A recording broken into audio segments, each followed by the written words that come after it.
Alors, d'abord, bonjour et merci à tous les organisateurs et organisatrices de cette journée de m'avoir invité. Alors, le mot témoin, il est peut-être tout à fait, finalement, vous allez le voir, indiqué, parce que ça fait quand même des années que je travaille sur ce sujet des violences sexuelles et que j'ai été amenée depuis le début des années 2000 à travailler avec à la fois le secteur public et puis le secteur associatif, et que j'ai retenu beaucoup de choses de la matinée, de ce début d'après-midi. Je pense qu'on va faire des ponts au travers d'une approche, allez, peut-être je vais le dire pour rebondir sur vos propos d'approche créative, hein, et parce que de mon point de vue, il y a des pistes de travail pour tout le monde, vu l'ampleur du problème. Alors, ces violences sexuelles commises ou subies, c'est important de dire, et je propose, alors, il faut que j'aille dans ce sens-là, voilà, ces 3 temps de mon intervention. On ne va pas aller d'abord sur qu'est-ce que c'est qu'un ou une sexologue. On va laisser un peu de suspense là-dessus, d'accord, pour ne pas vous endormir aussi, donc hein, vous ne dormez pas. Que dire des violences sexuelles commises ou subies par des enfants ou des adolescents au début du XXIe siècle, quand même. Qu'est-ce qu'on a à dire là-dessus? Ensuite, penser la sexualité, penser le développement sexuel, point d'interrogation, et puis considérer la santé sexuelle dans un objectif de justice restaurative. Alors, voilà, d'abord quelques vignettes cliniques hein, pour planter le décor de ce que moi, dans ma pratique de médecin, ce à quoi je peux être confrontée.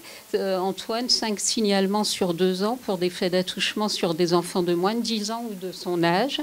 Mesure de réparation pénale à 12 ans. Mise en examen à 13 ans pour agression sexuelle avec tentative de viol sur un jeune de 14 ans, adressé par la psychologue de l'ITEP à l'URSSAF, donc l'URSSAF, l'unité régionale de soins aux auteurs de violences sexuelles, du CHU de Lille.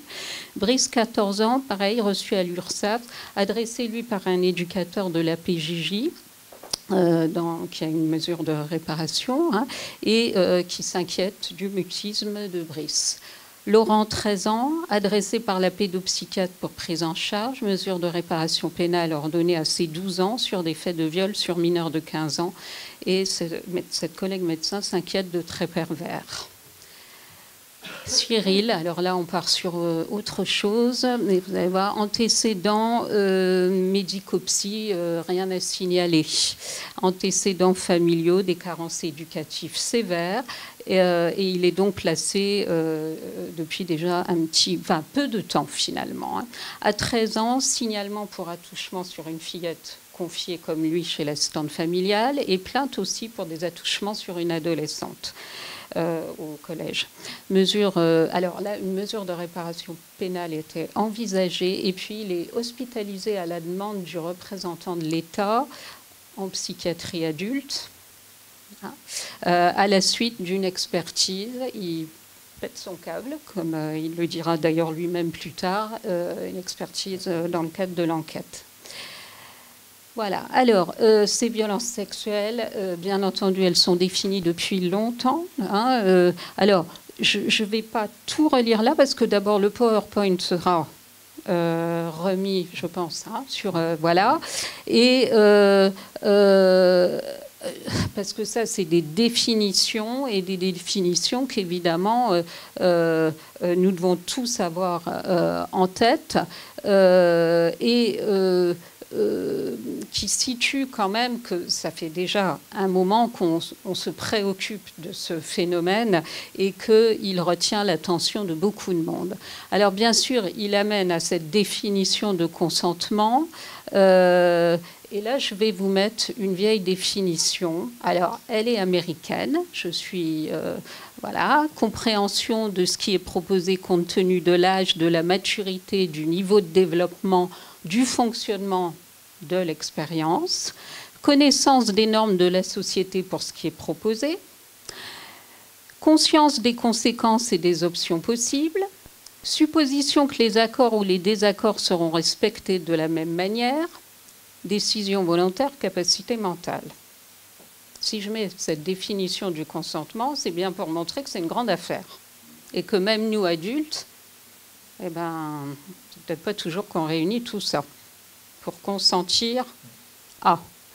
Alors, d'ailleurs, c'est peut-être pas étonnant qu'en France, on n'avait pas de définition consensuelle. Mais je vous renvoie à la thèse très intéressante de Madame Bouvier-Romero, qui rappelait quand même quelque chose d'important. Pour le comprendre, elle disait, il faut rappeler que la singularité de la loi française, à la différence d'autres législations européennes, a été de considérer qu'un rapport sexuel commis sur un mineur ne constitue pas de facto un viol.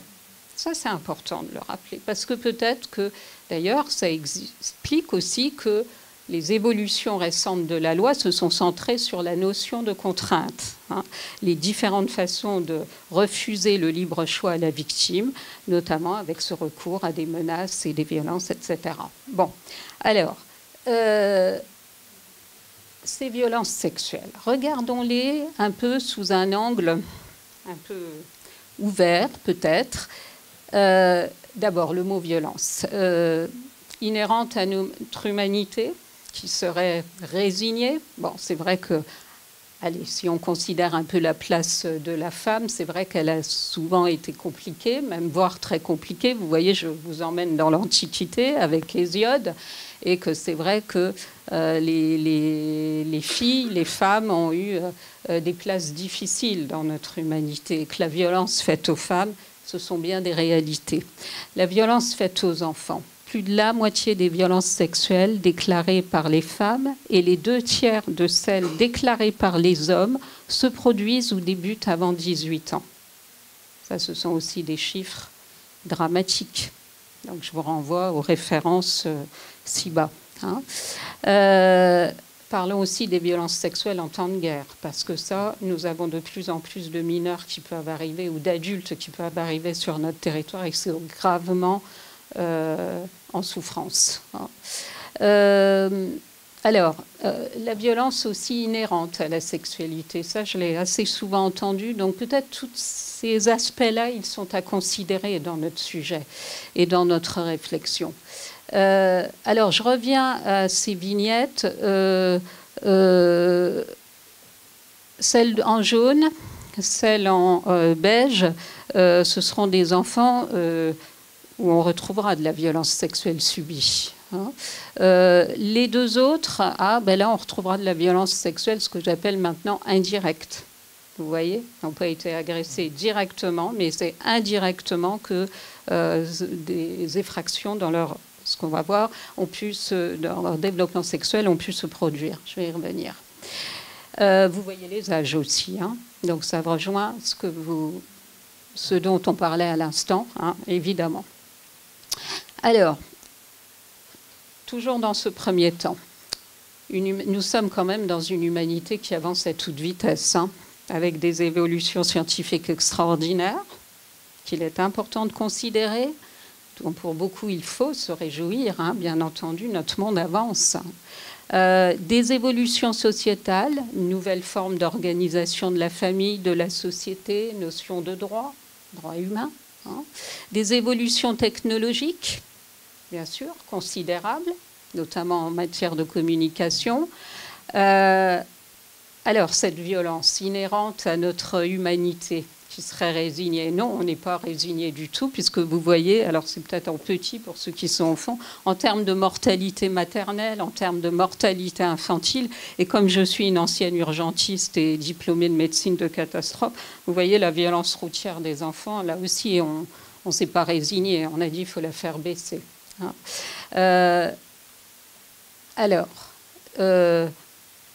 Ce petit personnage, hein, pour bien dire que nous sommes dans une humanité. Nous sommes des êtres humains, hein, avec une tête qui réfléchit, qui pense, un cœur qui ressent et un corps global, dont des parties intimes, c'est important. Alors, dans ce monde, évidemment, l'explosion des moyens de communication, on ne va pas regretter Internet, hein. On ne va pas regretter nos téléphones portables, mais quand même, c'est aussi important de voir ce que ça a apporté quand même. Hein, nous vivons une période où les systèmes sociaux sont bousculés, en particulier par la technologie, nous dit M. Stigler. Et effectivement, depuis 2006, et là je peux vous dire que dans mon activité de médecin sexologue, j'ai vu le virage 2004-2008, un virage dans notre monde. avec des moyens de communication qui ont complètement aussi bouleversé la socialisation sexuelle des adolescents, mais aussi des enfants. Et c'est devenu une socialisation horizontale, c'est-à-dire se faisant entre eux. Alors, est-ce qu'avant, elle se faisait mieux des adultes aux jeunes? Ah, peut-être pas si sûr, mais en tous les cas, elle est devenue horizontale. Et les adultes, peut-être que là-dedans, ils sont loin.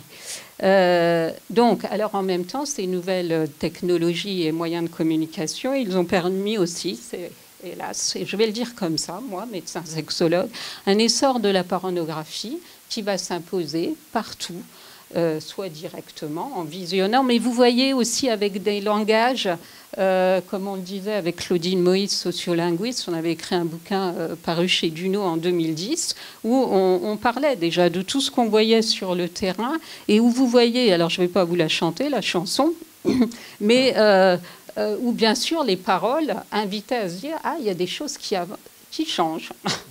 Qui changent, qui avancent, je ne sais pas, mais qui avancent, hein, qui changent. Voilà. Et qui, bien sûr, ont impacté à énormément de niveaux.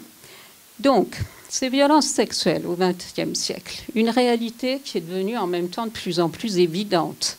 Mais force était de constater que les projecteurs, ils pouvaient s'allumer puis s'éteindre quand même, malgré des associations qui étaient très actives. Hein, je reprends le collectif contre le viol, tout ça.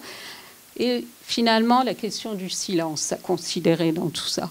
Au XXIe siècle, des violences sexuelles sous des formes de plus en plus diverses, frappant toujours au cœur de notre humanité et de façon, on va le dire, indigne, dans un monde de communication à tout va. Pourquoi ? Ben parce qu'on est quand même devant des réalités sidérantes, je vais le dire, dramatiques. J'ose le dire, parce que je ne suis moi aussi qu'un être humain et que des fois je sais bien à quoi je suis confrontée, probablement comme beaucoup parmi vous. Donc du cyberharcèlement, du stalking, commande d'agression sexuelle à distance. Bien sûr, de tout ça, il ne faut plus en douter. Oui, des violences sexuelles de mineurs sur mineurs aussi, que nous avons été de plus en plus amenés à considérer et qui, oui, ont quand même augmenté. Bon, alors maintenant, attention, parce que pour un mineur, il est beaucoup plus facile de révéler des violences sexuelles si elles sont le fait d'un autre mineur. Hein. Quand même, hein. Ça, il ne faut jamais, jamais l'oublier.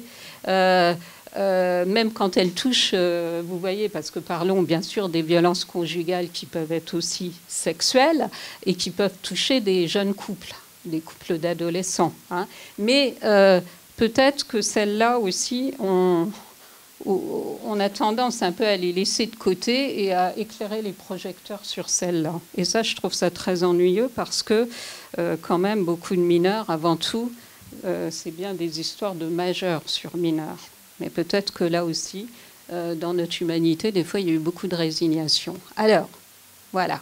Ces violences sexuelles, il n'y a plus de doute qu'on commence à se dire c'est un fléau de santé publique. Hein. Je peux vous dire que du côté sanitaire, ça bouge, mais pas que du côté sanitaire. On sort du silence, on constate l'ampleur de ce fléau. Des conséquences psychiques, plus personne n'en doute. Bon, ça fait déjà longtemps, hein. Les histoires d'état de stress post-traumatique, de trauma complexe, tout ça, bien sûr que personne n'en doute. Mais vous voyez des troubles psychotiques où maintenant on se dit, oh là là, avant tout chercher des violences sexuelles, en santé mentale, c'est clair que ça commence à être vraiment une réalité pour tout le monde. Hein. Des conséquences somatiques, hein. Bien sûr, c'est la santé aussi somatique qui est atteinte. Les publications commencent à se développer sur ces sujets-là. Un fléau, car le silence, bien sûr, est lié à la singularité de ces violences, en majorité qui se sont passées dans le cercle de connaissance de l'enfant ou de l'adolescent, dans sa famille, et pas que, vous voyez, milieu sportif et tout, milieu de l'église et tout ce que... Hein, voilà. Et bien sûr, ça c'est une différence majeure entre un accident de voie publique et de la violence sexuelle. Un accident de voie publique, il y a des secours, il y a l'alerte qui est là. Là, il n'y a pas. OK ? Donc, c'est en ça que ça restera une réalité singulière. Avec les phénomènes d'emprise, de piège, de honte, de culpabilité, finalement de silence, avec souvent ce long délai même si on avance là-dessus, et que c'est vrai que la parole de l'enfant, il est important de pouvoir aller la recueillir. Voilà. Alors, je mets bien sûr toujours des références de toutes ces personnes qui travaillent ardemment sur tout ça. Voilà. Alors, le silence. Le silence, on s'organise. Bien sûr, on est dans la création de cellules du psychotrauma pour la prise en charge des violences créées suite aux attentats, quand même. Il faut tout de même le dire. Mais où j'en parlais avec mes collègues de Lille, où la part des violences sexuelles est majeure à présent.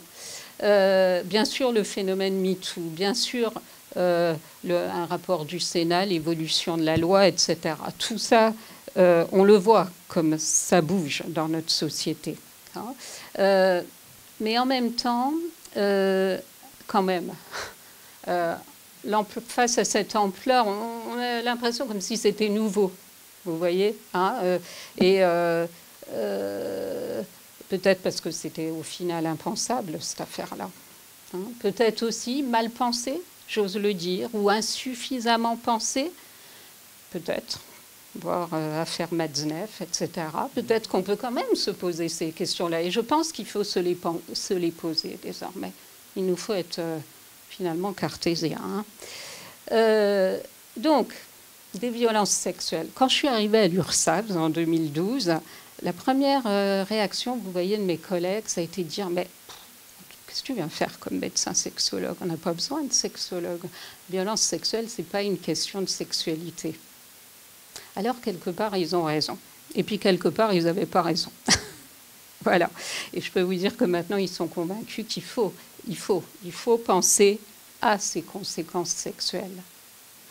Alors, oui, parce que cette sexualité ou ce développement sexuel des enfants et des ados, il faut s'en préoccuper dans une société avancée comme la nôtre, mais en même temps, quelle réflexion, quelle recherche, quel discours sur tout ça. Compliqué quand même, hein. Donc, penser la sexualité, penser ce développement sexuel. Pendant longtemps, on a dit, tiens, il y a des filles victimes, et puis, ah bah oui, tiens, elles ont peut-être des conduites sexuelles à risque. Moi, c'est comme ça hein, que je me suis formée à la sexologie, après avoir fait de la médecine d'urgence et de catastrophe, beaucoup de gynéco-obstétrique aussi à Mayotte. Je prends un poste de PMI dans un conseil général à l'époque, et puis on m'envoie en consul de gynéco des jeunes en disant, bon, allez, il faut peut-être leur donner des moyens de contraception parce qu'elles se mettent en risque. Oui, mais derrière, il y avait souvent bien d'autres choses quand même. OK, hein. Alors, chez les garçons, à la demande de la PJJ, à partir des années 2000, oui, je vais commencer à m'intéresser à ces garçons qui, eux, souvent, alors eux, voilà, des mineurs auteurs ou présumés auteurs. Hein, et où là, certainement, les mots silence, tabou, pervers, risque de stigmatisation aussi, ils étaient très forts. Hein, et où on était tous, je vais dire, des fois en souffrance, hein, tous et toutes en tant que professionnels. Donc, des victimisations précoces dans la vie, mettant en risque des enfants, notamment des garçons, avant l'âge de 12 ans, des comportements sexuels allo-agressifs et qui les mettent en risque de devenir plus tard des auteurs de violences sexuelles. Sur tout ça, maintenant, ce sont des réalités dont on ne peut plus lutter. Hein. La présence de victimisation sexuelle est 5 fois plus élevée chez les adolescents auteurs de ces violences que chez d'autres adolescents délinquants. Bon. Et dans notre unité, sachez-le, plus de 80% des mineurs à l'URSSAF, des mineurs auteurs, hein, ont été victimes.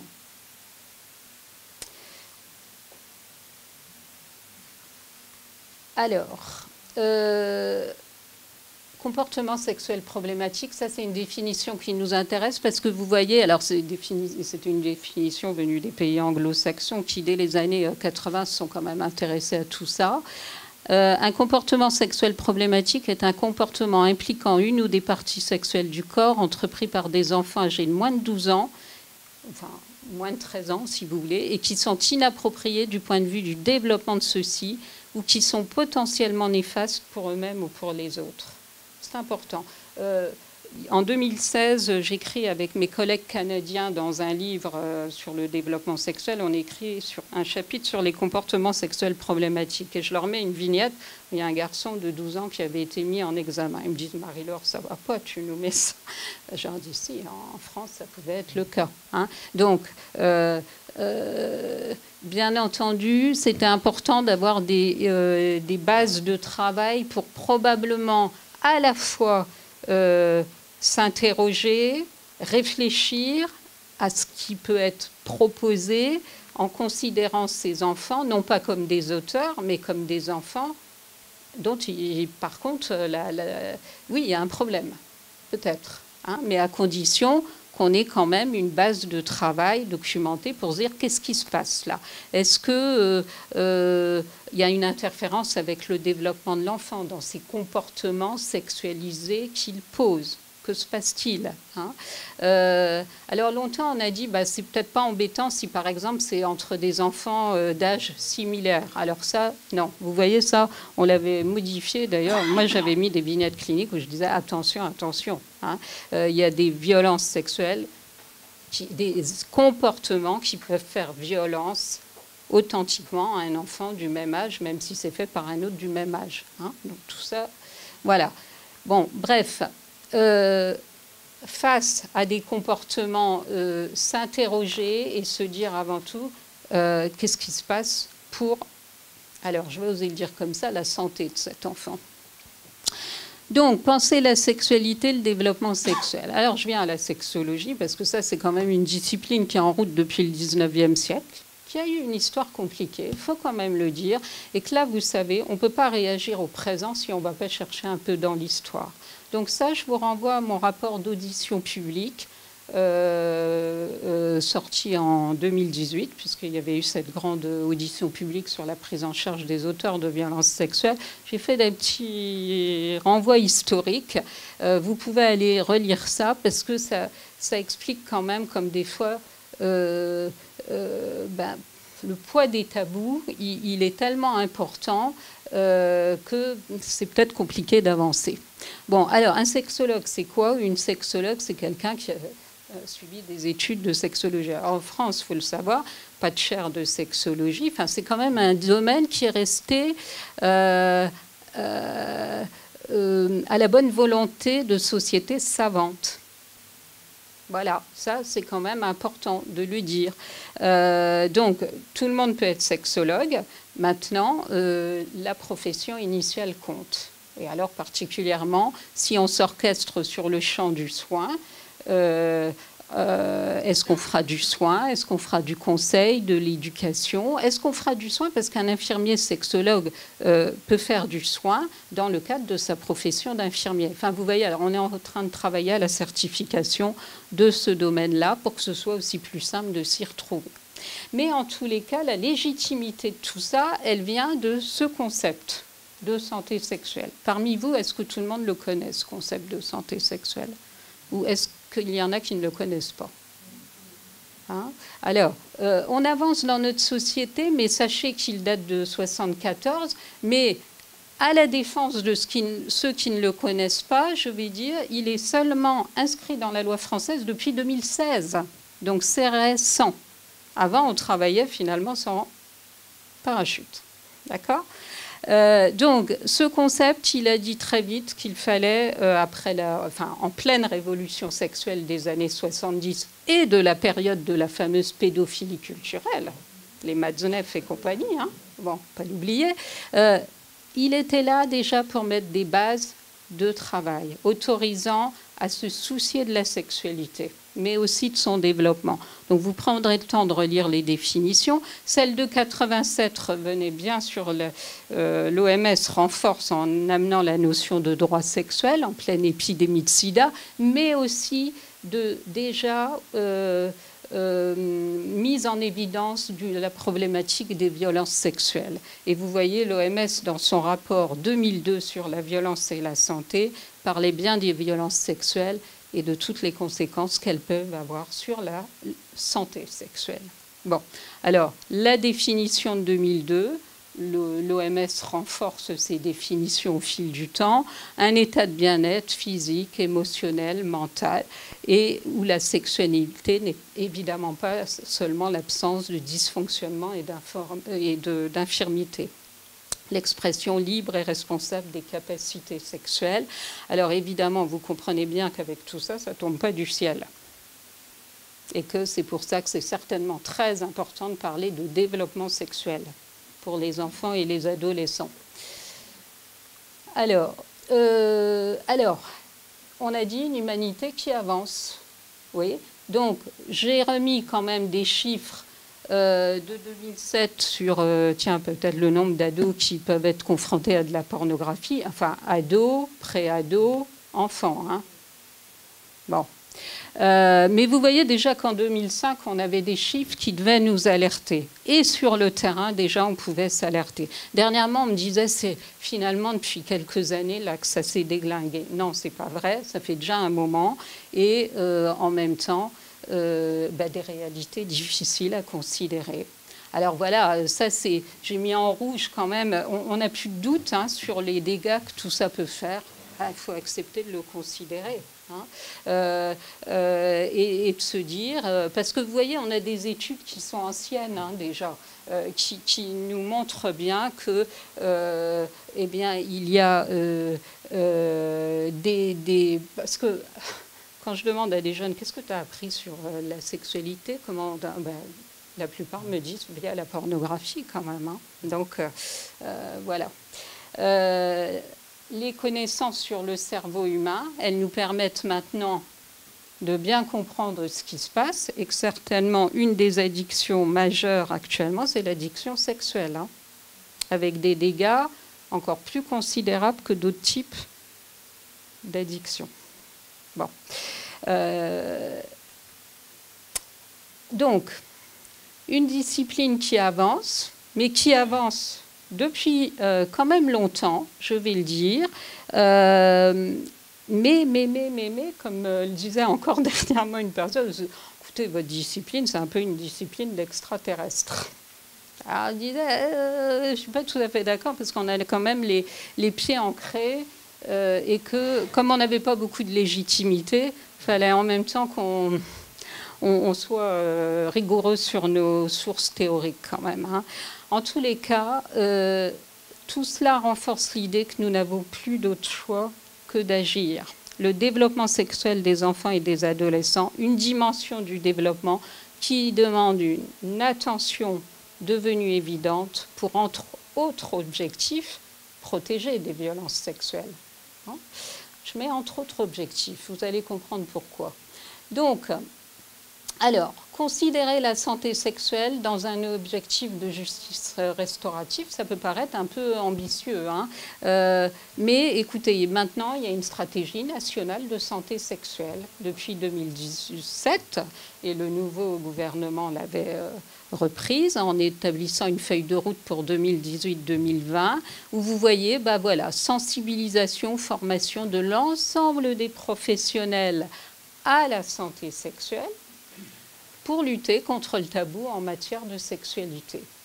Une communication positive. Alors, qu'est-ce que je veux dire par là? On va être très concret là. Hein. Ça, c'est quoi? Ça, c'est la réponse sexuelle d'un sujet de sexe masculin. C'est-à-dire comment une stimulation sexuelle emmène une excitation sexuelle et puis va emmener vers un orgasme. OK ? Alors là, je mets la réponse d'un sujet de sexe féminin. Alors là, vous voyez, je garde la même gamme de couleurs parce que c'est beaucoup plus polymorphe et que c'est peut-être la chance de la femme. Bon, allez, hein, quand même. Alors, bien entendu, ça, c'est la réaction sexuelle de sujet pubère. Ce qui veut dire qu'un enfant est un enfant, puis un jour... oui, il va être un adulte, mais il faut passer quand même par la case entre les deux. Et bien entendu, c'est cette horloge de la puberté qui amène ces grandes transformations. Bon, quand je demande aux enfants ou aux adolescents, c'est quoi les grandes différences entre les enfants et les adultes? Alors tous, ils me disent, ah, les adultes sont plus intelligents, même quand ils ont été martyrisés, hein, ou les adultes sont plus responsables. J'entends tout. Rarement j'entends, ah ben tiens, un adulte, ça peut faire des enfants, un enfant, ça ne peut pas. Mais c'est ça qui explique qu'à un moment donné, aussi, il y a ces transformations. Maintenant, ça ne veut pas dire que la reproduction humaine est une obligation. Et heureusement, parce que vu le nombre de jeunes qui me disent, non, moi, j'aurai jamais d'enfant, hein, ils sont conscients hein, de ce qu'ils ont vécu. La parentalité, grande affaire. Bon, toujours est-il que, voilà, un beau jour, un garçon, il se retrouve avec sa courbe, là, en bleu. Alors, bien entendu, la puberté chez une fille et un garçon, ça ne fait pas la même chose. Hein. On est quand même d'accord. Hein. Nous, les filles, on est réglés.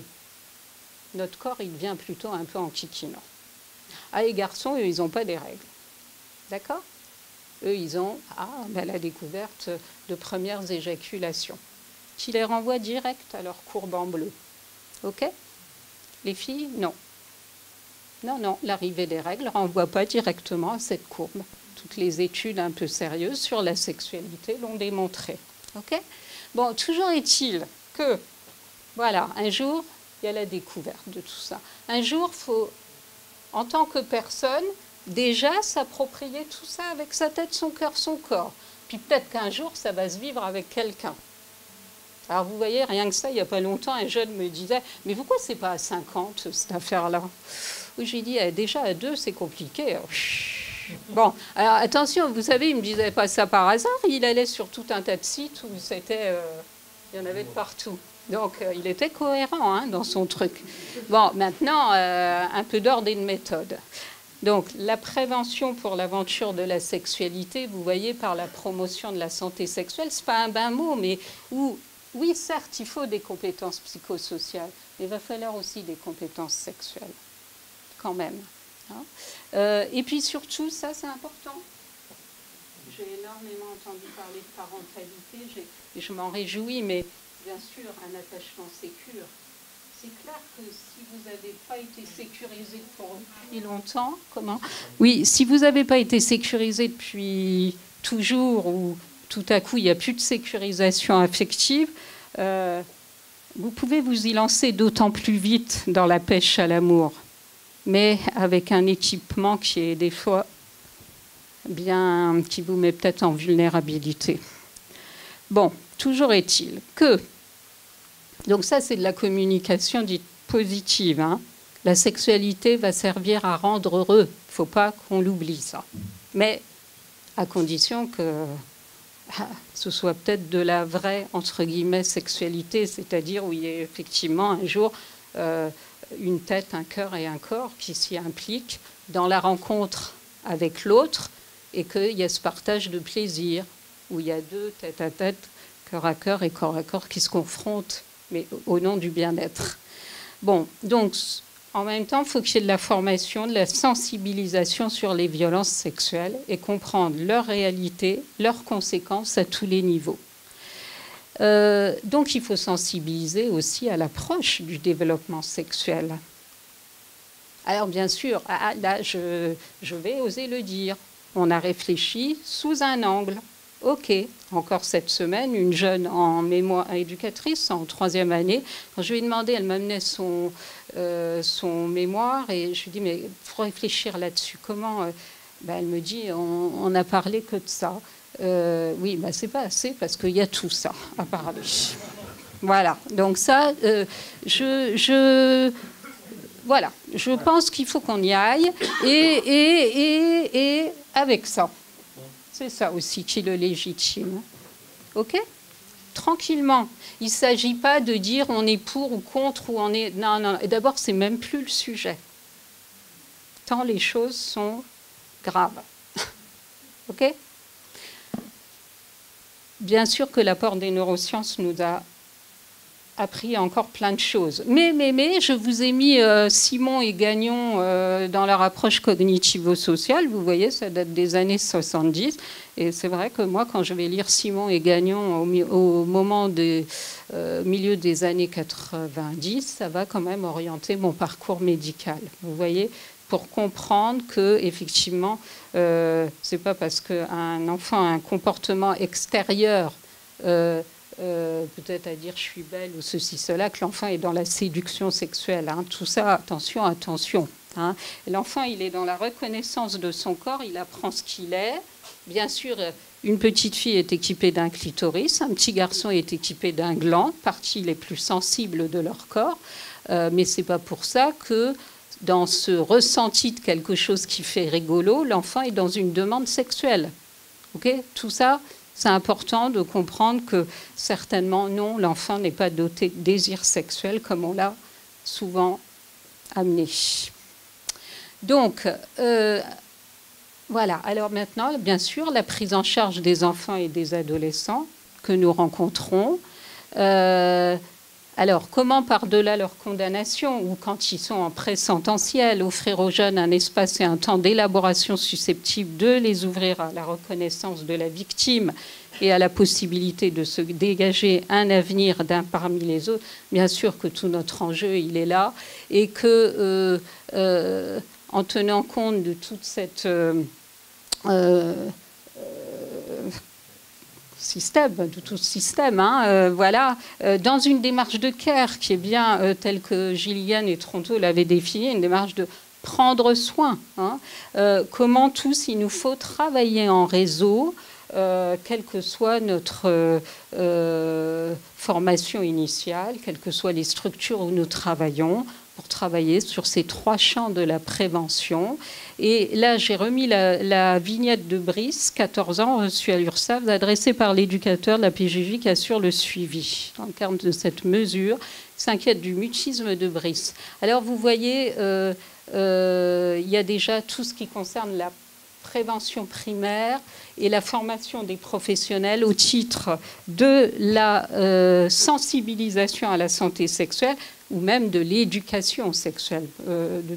Pendant des années, j'ai formé des éducateurs en éducation sexuelle, mais déjà des bonnes sensibilisations, ça peut être extrêmement important pour fixer des objectifs éducatifs dans une logique de santé sexuelle, c'est-à-dire accompagner les jeunes dans leur capacité à penser leur développement sexuel, dans le respect de soi, de l'autre, de la société, bien sûr du contrôle social, hein, par une attitude professionnelle d'écoute et d'authenticité pour leur permettre de s'approprier les moyens de construire ce champ de leur vie. Tout ça, c'est très important. La mère de Brice est reçue, il manque un mot, par l'éducateur de la PJJ. Elle dira à un moment donné, je n'en peux plus de ce garçon. Décidément, depuis toujours, j'ai eu de la misère avec les hommes. Vous voyez, ça, c'est quelque chose qui est... Quelqu'un qui est sensibilisé à la santé sexuelle, peut-être là, il va se dire, bon, devant moi, j'ai un garçon qui ne me parle pas, là. J'ai une maman qui dit ça. Ah, il y a peut-être des choses lourdes dans tout ça par rapport à cette question de la vie, aussi de la vie intime, et que peut-être il faut savoir aller chercher. OK, hein, sans être intrusif. Mais souvent, on a eu peur de ça en disant, on serait intrusif. Non, non, c'est pas être intrusif, c'est se soucier de cette santé globale des individus. Donc, tout ça est important pour l'évaluation, vous voyez, parce qu'on ne travaillera pas sur les situations sans évaluation. Évaluation qui après, alors là j'ai mis pour un mineur auteur, mais de toute façon, cette question, après, c'est comment on s'articule entre les prises en charge judiciaires, socio-éducatives et les prises en charge thérapeutiques, qui ne sont pas obligatoires, mais qu'en matière de violence sexuelle, compte tenu de la complexité que nous avons et des conséquences que nous pouvons rencontrer, souvent il va y avoir besoin de soins. Donc tout ça, c'est comment on s'articule avec les familles, comment... en se dégageant des mineurs auteurs, mais vous avez entendu, hein, un nombre considérable de mineurs auteurs ont été eux-mêmes victimes, de façon directe ou indirecte. Retenez aussi que c'est beaucoup plus compliqué pour les garçons de révéler qu'ils ont été victimes. Parce que victime, ça résonne aussi au féminin et que, bien sûr, ça renvoie à la question de l'identité.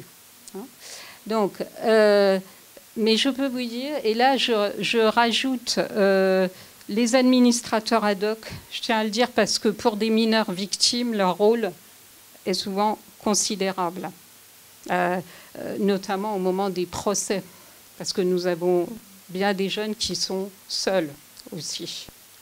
Donc, toute l'organisation de la chaîne, c'est pour ça que je dis qu'il y a vraiment veiller à la santé sexuelle des enfants, des adolescents, ça concerne tout le monde, hein. Tout le monde, tous les professionnels qui vont être amenés à intervenir. Alors bien sûr, on met aussi en route maintenant des parcours de soins en médecine sexuelle, vous voyez, selon la gravité des situations.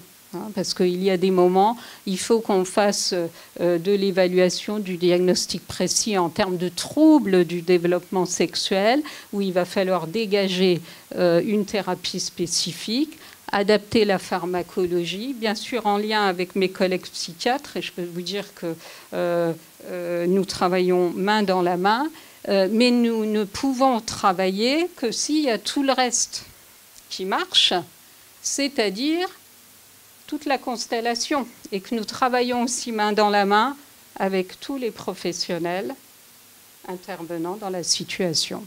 Voilà, parce que quand même, un jeune ne viendra jamais consulter en médecine sexuelle comme ça. Hein, donc c'est l'accompagnement aux soins. Donc bien sûr, dans la situation de Brice, vous voyez comme l'éducateur sensibilisé va pouvoir l'amener aux soins.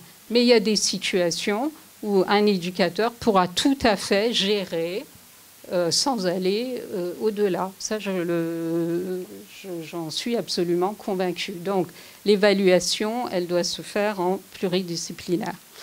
Les enfants, alors en conclusion, les enfants et les ados ne sont pas des adultes en miniature, hein. Place des parents, bien entendu. Alors, oui, les parents eux-mêmes en santé sexuelle doivent veiller au développement. Mais nous savons que nous avons des parents dans des grandes misères, à beaucoup de points de vue, et qui sont dans certaines situations eux-mêmes auteurs, et elles ne sont pas les plus rares non plus. Donc, bien entendu, là, c'est tous les professionnels qui sont concernés pour accompagner ces jeunes. Le travail de prévention autour du concept de santé sexuelle et donc d'une approche positive de la sexualité est indispensable dans notre société qui se doit d'être en cohérence avec les évolutions de la science. Voilà. Bon. Donc vous voyez, ça c'est des enjeux, je vais les situer au niveau politique aussi, hein. Il faut aussi renforcer la prévention secondaire, c'est-à-dire la capacité de dépistage, donc l'implication de tous les professionnels, de santé ou non, hein. Là j'aurais pas dû mettre santé, de tous les professionnels pour nouer des dialogues sur la sexualité et dépister des violences sexuelles précocement, côté victime, côté auteur. Le travail de réseau au nom de la justice restaurative entre le judiciaire, le social, l'éducatif ou le soin sont indispensables pour renforcer l'évaluation dans une démarche de care, dans le respect du secret partagé, dans le respect aussi des places. Vous savez, j'entends souvent des jeunes dire « oui, bah, il y a le judiciaire, il y a le soin pour des situations particulièrement graves, hein, et ils ont besoin de savoir les espaces. » Ça c'est important, je crois. Voilà, bon, eh bien, écoutez, et je finis sur cette phrase de Bertrand Russell, il importe de reconnaître l'incertitude liée à l'étude de la personne et la finitude des moyens à notre disposition, sans pour cela être paralysé par l'ampleur de la tâche, parce que je peux vous dire que travailler autour de la santé sexuelle, il y a beaucoup d'espoir qui se dégage. Voilà.